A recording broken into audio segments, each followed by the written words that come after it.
네, 성도님 모두 안녕하십니까? 날이 많이 춥습니다. 또 밖에 눈도 오고 있고요. 겨울 나와서 참 좋긴 한데 추운 날 우리 성도님들 감기 걸리실까 봐 걱정입니다. 특히 우리 어르신들 정말 건강하신 가운데 하루하루 잘 지내시고 다시 뵙게 되기를 간절히 바랍니다. 우리가 화요 기도회 시간에 지금 에스더서를 연구하고 있습니다. 에스더서 지난주까지 6장을 공부했는데요. 이 에스더서를 보면서 연구하면서 느끼는 것은 하나님께서는 참 뭐라 그럴까요? 굉장히 드라마틱한 분이시구나 하는 것을 깨닫게 됩니다. 역전의 명수. 그러니까 이렇게 밋밋한 것은 좀 별로 안 좋아하시는 것 같아요. 아주 극적인 것을 좋아하시기 때문에 극적인 상황까지 우리를 이렇게 내버려 두시는 것 같습니다. 그리고 그런 극적인 상황에서 살아계신 하나님을 경험하면서 그 하나님을 찬양하고 다시 한번 우리의 믿음이 불타오를 수 있도록 그렇게 인도하시는 그 하나님의 모습을 보게 됩니다. 오늘도 이 에스더 7장에서 정말 너무도 드라마틱한 정말 그런 장면들을 우리를 통해서 다시 한번 살아계신 하나님, 그 하나님이 우리의 아버지이심을 다시 한번 깨닫게 되기를 원합니다. 에스더 7장을 여러분 가지신 성경, 에스더 7장을 다 같이 한번 펴 보시게 되길 바랍니다. 이제 이 6장 이후로 에스더와 이 하만의 이 대결 구도가 이제 오늘 이제 마지막 그 결승 지점을 향해서 달려가고 있습니다.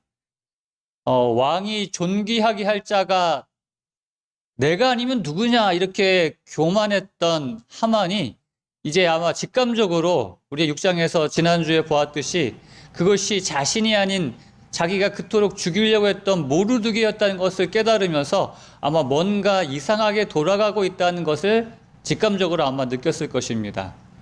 그리고 그 아내나 또 자신의 모사들이 정말 머리를 싸매고 괴로워하는 자신에게 위로의 말을 하는 것이 아니라 불길한 예언하는 것을 통해서 자신의 운명이 바뀌었다는 그런 말들을 통해서 정말 정신없이 정말 이 사건들이 이렇게 지나가고 있는 것을 느끼는 것입니다. 그 말이 끝나기도 전에 성경에서는 아직 말이 그치지 아니하여 그 왕궁에서 내시가 와서 그 왕후의 잔치 자리에 빨리 그를 데리고 가는 그 장면으로 지난 6장이 마쳐졌습니다. 이제 오늘 7장에서 이 에스더가 베푼 두 번째 잔치 자리에서 어떤 일이 있었는가를 우리가 한번 살펴보도록 하겠습니다. 7장 1절부터 한번 같이 보겠습니다. 왕이 하만과 함께 또 왕후 에스더의 잔치에 가니라. 왕이 이 둘째 날 잔치에 술을 마실 때에 다시 에스더에게 물어 이르되 왕후 에스더여 그대의 소청이 무엇이냐 곧 허락하겠노라. 그대의 요구가 무엇이냐 곧 나라의 절반이라 할지라도 시행하겠노라. 이제 왕이 하만과 함께 그 왕후 에스더가 베푼 잔치에 이제 두 번째, 이제 둘째 날 이제 참석하게 됩니다. 왕은 굉장히 궁금했어요.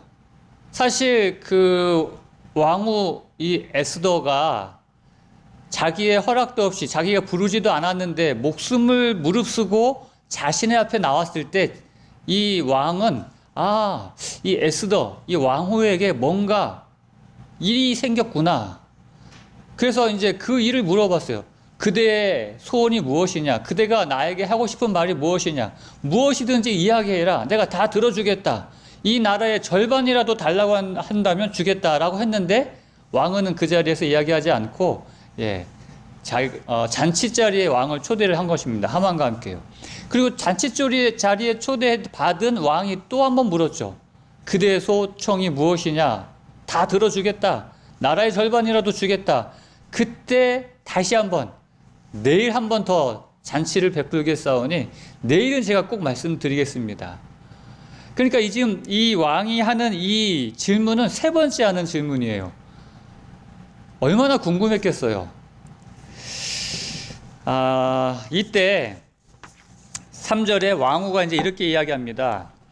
왕후 에스더가 대답하여 이르되 왕이여 내가 만일 왕의 목전에서 은혜를 입었으며 왕이 좋게 여기시면 내 소청대로 내 생명을 내게 주시고 내 요구대로 내 민족을 내게 주소서.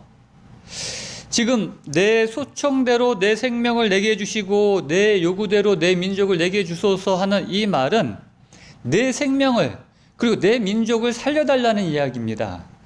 내 생명을, 내 목숨을 좀 살려주십시오. 나와 같은 내 민족을 좀 살려주십시오 하는 그 이야기이거든요. 이 이야기를 듣고 왕은 깜짝 놀랐어요. 아니, 누가 감히 왕후의 목숨을 노리고 있다는 말입니까? 이 왕의 입장에서는 아마 한 민족의 생명보다도 왕후의 생명을 더 아마 중요하게 여겼을 것입니다. 그 대제국 페르시아, 우리가 1장에도 살펴보았지만 127도를 다스리는 수많은 정복을 통하여 수많은 민족이 이제 그 왕의 세력 아래에 있는데 그 수많은 자기가 정복한 민족 가운데 하나인 한 민족 없어지는 건 뭐 그렇게 크게 신경 쓰지 않았을지도 모르겠어요. 그런데 왕후의 생명은 다른 이야기거든요. 그런 말이 있지 않습니까?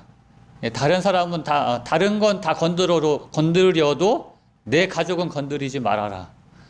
다 자기의 목숨 가도 같이 가족은 소중하게 여기는 겁니다. 내 아내, 내 남편, 부모님, 자식.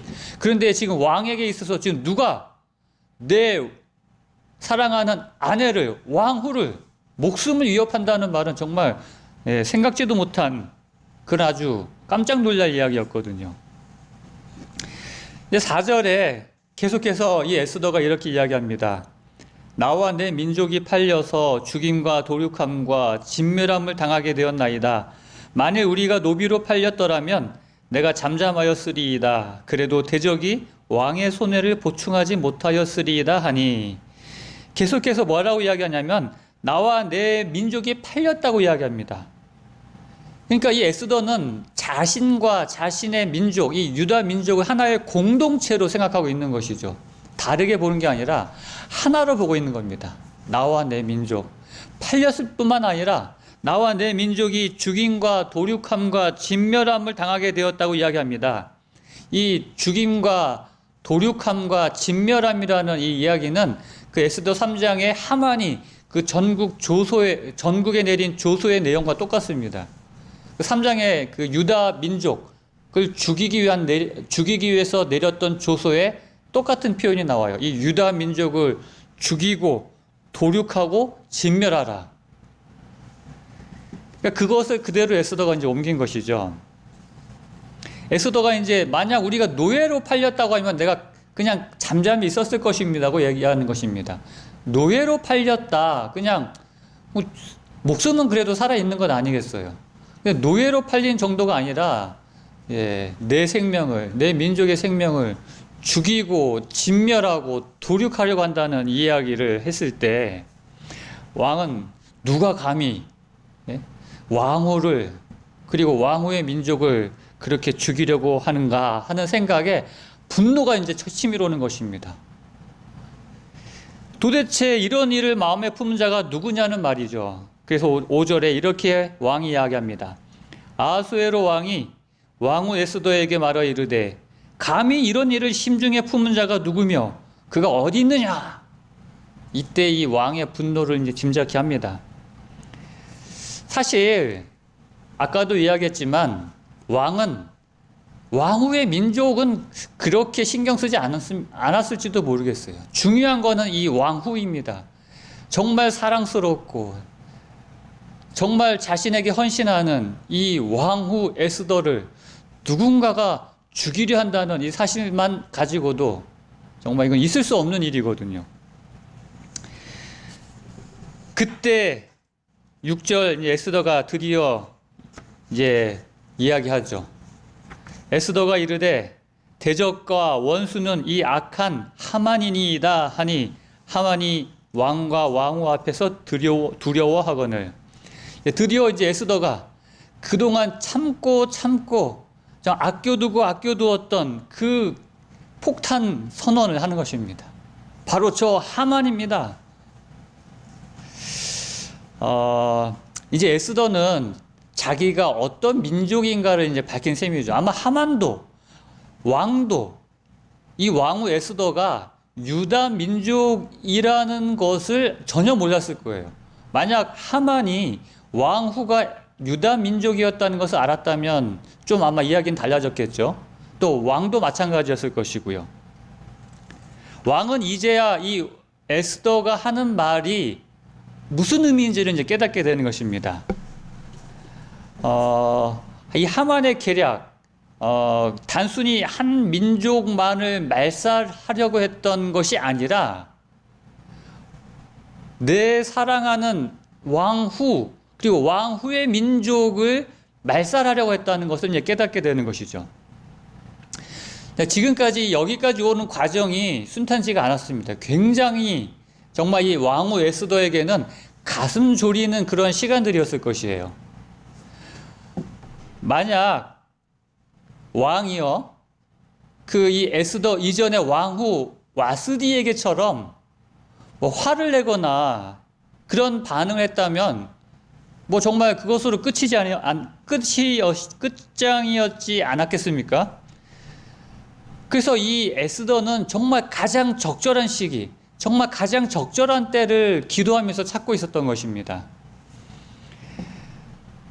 그래야지만이 이 하만의 그 계략에 맞서서, 지금 이 하만은 그냥 한 개인이나 어떤 한 사람이 아니라 왕이 가장 신임하는 이 나라의 가장 높은 위치에 있는 정말 절대 권력을 가지고 있는 그 사람을 대항하는 그것을 쉽게 아무리 왕후라 할지라도 그렇게 이야기하지 못했던 것이죠. 오늘 이러한 내용을 통해서 다시 한번 우리가 생각하고 깨달아야 될 것은 뭐냐면, 기도하는 자에게 하나님의 때가 어떤 때인지 그것을 분별하는 지혜가 필요하다는 것입니다. 우리는 가끔 하나님의 일을 한다고 하면서도 그 하나님의 때를 적절하게 분별하지 못해서 우리가 하나님의 일을 그르치는 경우가 종종 있습니다. 아직 때가 되지 않았는데 급하게 나서다가 실패하는 경우가 있고요. 또 하나님의 때가 되었는데 담대하게 나아가지 못해서 또 실패하는 경우가 있는 것입니다. 그렇기 때문에 우리가 기도해야 하는 이유가 바로 여기에 있습니다. 하나님의 때가 언제인지, 그 하나님의 때가 이르러 왔을 때 우리가 하나님의 능력을 가지고 담대히 나아갈 수 있도록 우리가 기도해야 되는 것이죠.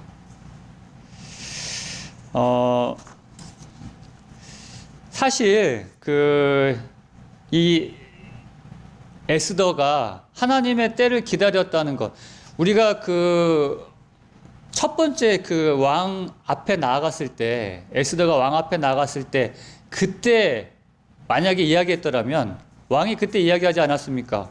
그대의 소청이 무엇이냐? 내가 다 들어주겠다. 이날의 절반이라도 다 주겠다 했을 때, 만약 그때 얘기했다면 아마 왕이 그 에스더의 말을 아마 잘 안 받아들였을 수도 있습니다. 왜냐하면 그때까지만 해도 이 하만은 전적으로 왕의 신임을 받고 있던 때였고요. 또 하만에게 역공을 당했을 수도 있습니다. 그렇기 때문에 에스더가 지혜롭게 하나님께 기도하는 과정에서 그때 말하지 않은 것이었고요. 그리고 왕과 하만을 초청한 것이었고요.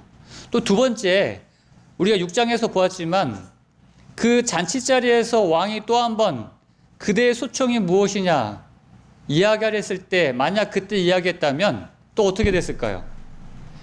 우리가 잘 알다시피 이 왕후가 다음날 내가 이야기하겠습니다 했던 것은 신의 한 수였습니다. 왜냐하면 다음날 얘기하겠습니다가 했을 때 그 하루 동안에 어떤 일이 있었는지 우리가 지난 6장에서 보았지 않습니까? 그 하루 동안에 그날 밤 왕이 잠이 오지 않아 지난 역사책을 읽으면서 모르드게라는 사람을 알게 되었어요. 자신의 생명을 구해준 모르드게를 알게 되었고, 그 모르드게를 왕이 정말 귀하게 존귀케 하게 하는 사람은 어떻게 해야 되길 원하는가 해서 하만에게 묻는 과정을 통해서 그가 온 나라에 왕의 옷을 입고 왕의 말을 타면서 하만이 앞에 이끌면서 왕이 존귀케 하는 자는 이와 같이 할 것이라고 하는 그런 존귀케 함을 받았다는 것입니다. 온 나라에서 이제 그 수도 수산성에서 모르드게를 모르는 사람이 없어요.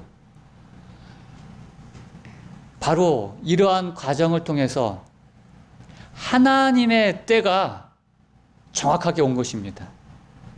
에스더가 그 때를 기도하면서 찾았다는 것이죠. 그래서 오늘 이러한 이야기를 통해서 하나님의 때가 아니라고 판단된다면 어떻게 될까요? 예, 기도하고 또 준비하면 됩니다.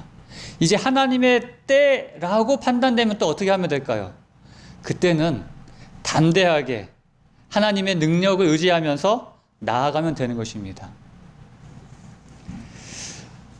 오늘 우리의 발걸음이 이렇게 하나님의 능력을 선포하는 그러한 승리의 발걸음이 되기를 간절히 바랍니다. 때를 기다리는 것도 중요하지만 더 중요한 것은 때가 되었을 때 믿음을 가지고 담대하게 나아가는 것. 바로 이렇게 에스더와 같은 그러한 모습을 보여주는 것이 정말 중요한 것입니다. 이제 7장 7절에서는 이제 드디어 하만의 이제 몰락을 이제 보여줍니다. 왕이 노하여 일어나서 잔치자리를 떠나 왕궁 후원으로 들어가니라. 하만이 일어서서 왕후 에스더에게 생명을 구하니 이는 왕이 자기에게 벌을 내리기로 결심한 줄 알미더라. 에스더가 말한 그 대적, 자신의 그 사랑하는 왕후 에스더를 죽이려고 했던 그 대적이 하만이었음을 이제 깨닫고 이제 이 왕이 화가 많이 났습니다. 아주 화가 많이 나가지고 이제 도저히 그 자리에 앉아 있을 수 없는 분노를 참을 수 없어가지고 막 일어나가지고 왕의 후원, 왕궁 후원으로 이제 막 화가 나가지고 나가게 된 것이죠. 그 왕이 이렇게 화가 난 이유는 아마 두 가지였을 거라고 짐작이 됩니다. 그 왕후 에스더를 죽이려고 했던 자가 다름 아니라 자신이 신임하고 자신이 정말 이렇게 곁에 두었던 하만이었다는 사실에 아마 굉장히 분노했을 것이고요.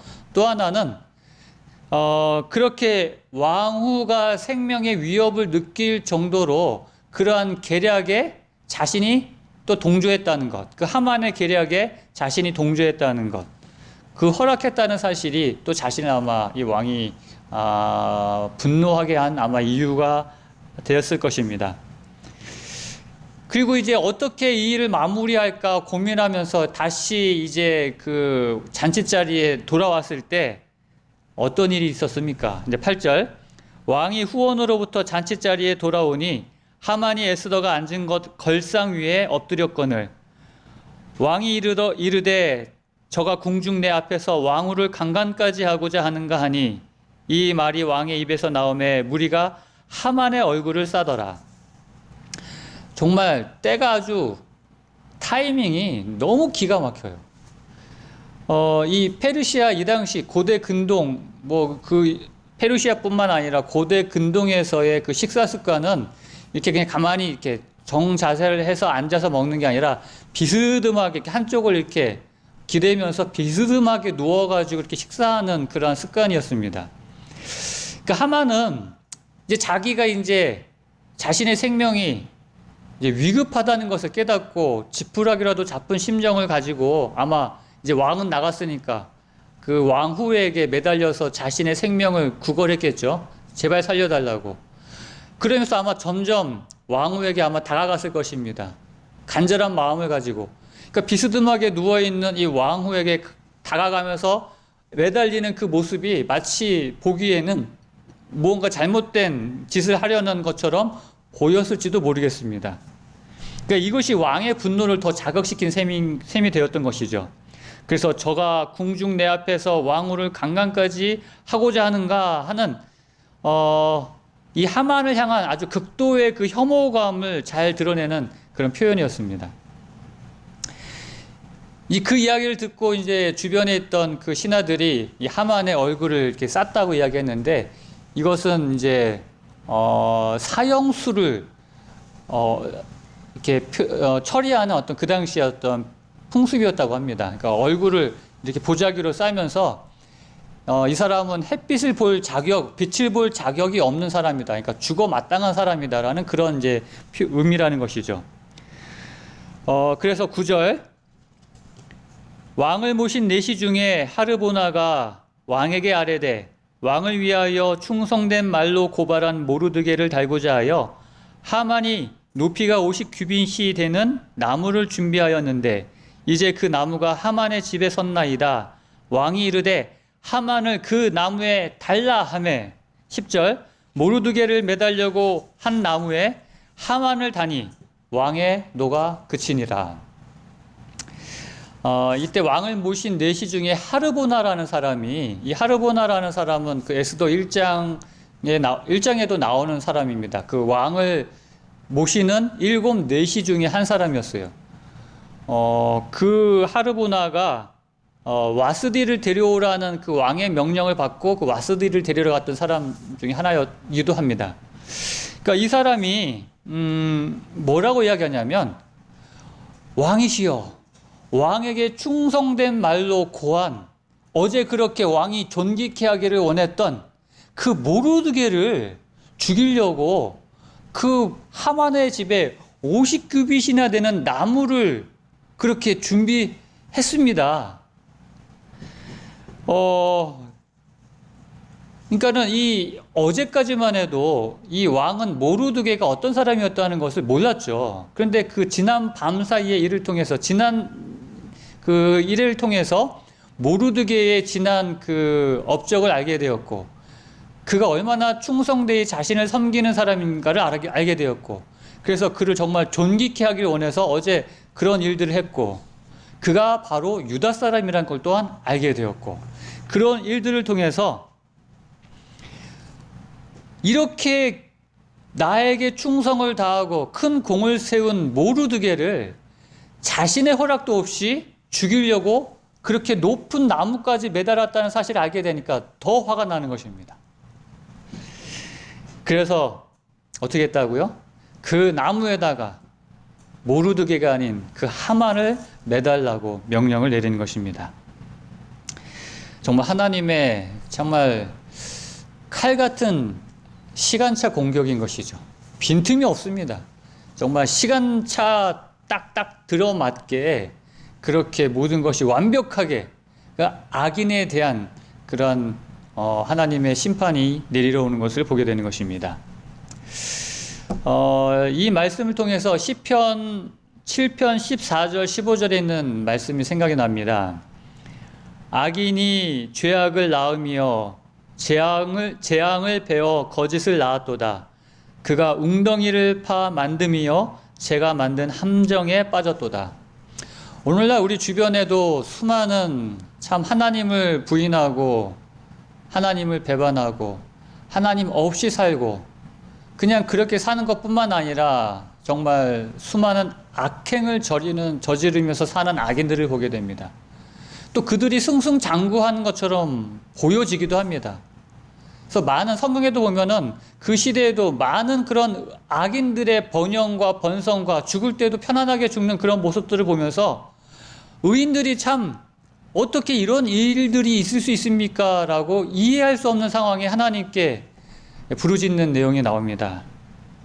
그러나 우리는 여기 있는 말씀처럼 결국은 악인의 끝은 자신이 만든 웅덩이에 자신의 함정에 자기가 빠지는 그러한 모습들을 우리가 볼 수 있게 된다는 것이죠.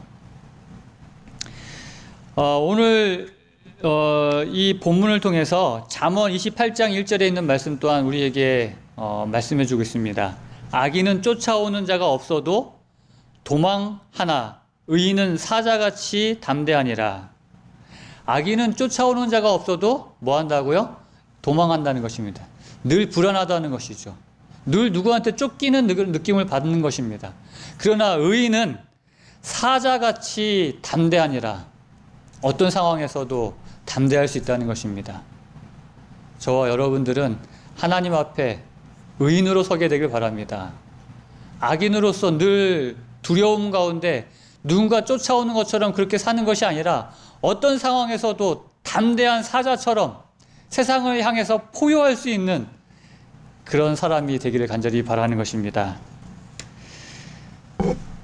다시 한번 오늘의 말씀에 대해서 이제 마무리를 짓겠습니다. 정말 여러분 통쾌하지 않습니까?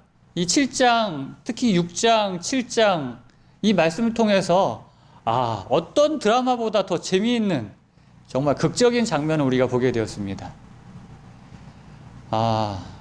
주인공은요, 드라마에서의 주인공은 때로는 고난도 당하고 항상 보면 악역이 나와요. 주인공을 괴롭히는 악역이 드라마에 나오지 않습니까? 그래서 그 악역, 그 악한 사람 때문에 고난도 당하고 위기도 겪고 위험에도 빠집니다. 근데 거기서 끝나지 않죠.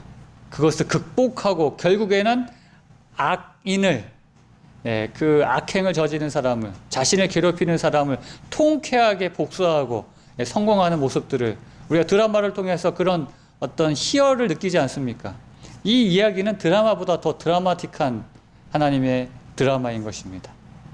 여러분들을 괴롭히고 여러분들을 힘들게 하는 그 어떤 대상, 어떠한 존재가 있을지라도 여러분 거기에 대해서 너무 두려워하지 않게 되시길 바랍니다. 하나님께서 살아계십니다. 하나님께서 여러분을 지키고 계십니다. 그리고 우리를 끝내 극적으로 승리하게 하실 것입니다.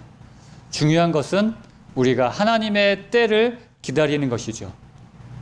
하나님의 때를 기도하면서 기다리고 하나님의 때가 언제인지 그 기회가 왔을 때 그것을 바로 알 수 있는 영적인 감수성을 가지고 그리고 그 때가 왔을 때 주저하고 두려워할 것이 아니라 담대하게 나아갈 수 있는 믿음, 그것이 오늘 이 말씀이 우리에게 주시는 교훈이라고 생각합니다.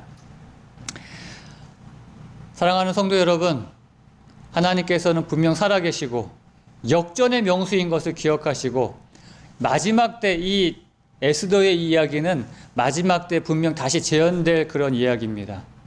그러나 오늘 이 이야기처럼 끝끝내 어떠한 위험 속에서도 하나님의 백성이 승리할 것임을 기억하시고 여러분 담대하게 주님을 의지함으로 끝까지 충성을 다하여 승리하시는 저와 여러분 되시기를 간절히 바라면서 오늘 말씀을 마치도록 하겠습니다.